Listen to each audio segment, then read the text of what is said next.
What is good, guys? We're working on some amazingly beautiful, famous, and historic photos today.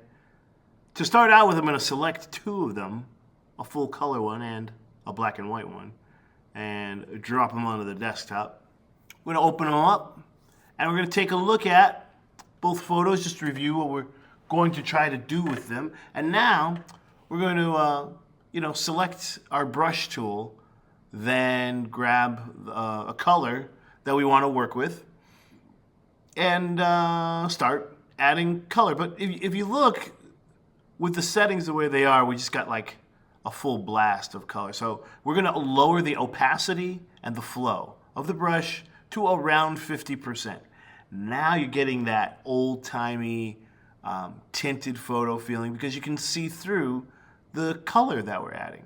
So let's try to look for all the areas where we see that pattern that is her shirt, and continue to add color as we go. Now, the next step is we can do it any way we want, but I'm going to add color to her face and other places where her skin tone is shown. And the way to start choosing a skin color is using the color picker to choose orange.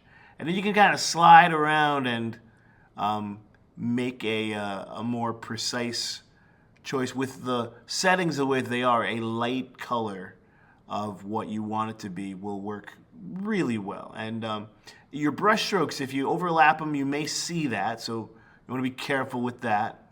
We're going to just zoom in and do her hands, and then additionally she'll need some color on her knees, which are also out and exposed.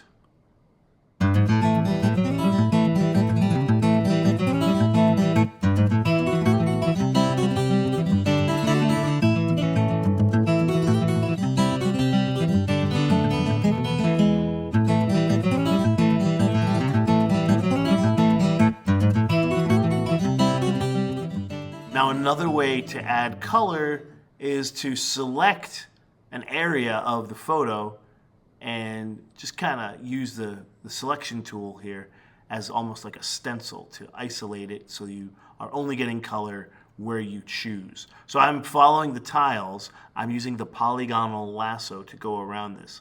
This only works for my picture. It may not be something that you can use on yours, but I'm selecting like a red, deep maroon or burgundy color, and we're just going to swipe across there and color that whole section rather quickly. We could go back in and add some highlights and shadows, but basically that photo is on its way.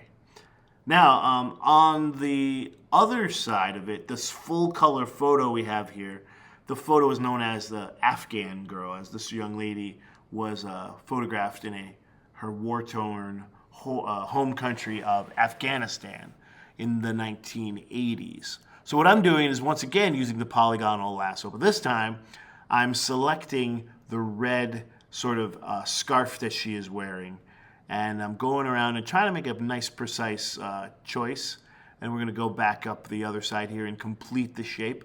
But you should zoom in and focus really on that area in order to do it.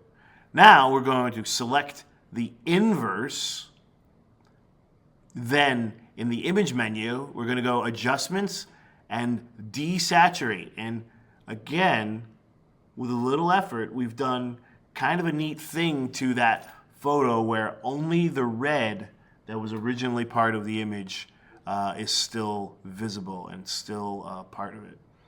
So that is the basics of what you should try to do for this project. The black and white photo that you colorize, you should fully color it, and meanwhile the color photo that you isolate an area of, you should only leave that one area affected and leave the rest of the photo the same way it was. So I look forward to seeing what you do, but that's it for the moment. As always, thanks for watching.